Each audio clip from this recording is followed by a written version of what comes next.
Hi friend, नमस्ते। कैसे आप सब लोग? आशा करती हूँ ठीक होंगे। आप लोग के सामने बहुत ही प्यारा एक बेटी विवाह गीत लेके आए। वीडियो पसंद आए तो लाइक शेयर जरूर करिएगा। बहुत ही दर्द भरा बेटी विवाह गीत है। इसका दर्द जिसके पास बेटी रहेगी वही समझेगा, और जिसके पास नहीं रहेगी थोड़ा समझेगा। मतलब सब लोग एक जैसे नहीं होते हैं। चलिए शुरू करते हैं। ये वीडियो कैसे है। बेरिया के बेरी तुम्हें बरजिए बाबा हो, बिंदाई बने जानी जा, ओही बिंदा बनावा में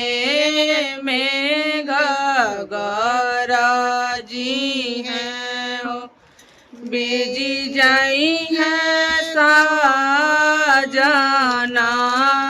लोग, हाथी जे बीजेला घोड़ा जे बीजेला, बीजेला बत्तीसो कहाँ, डोलिया भीतरी भीजे सीता सुंदरिया,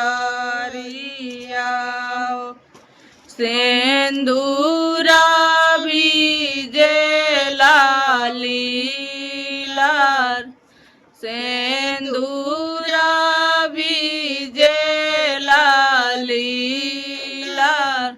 वीडियो पसंद है लाइक शेयर कमेंट जरूर करिएगा भाई।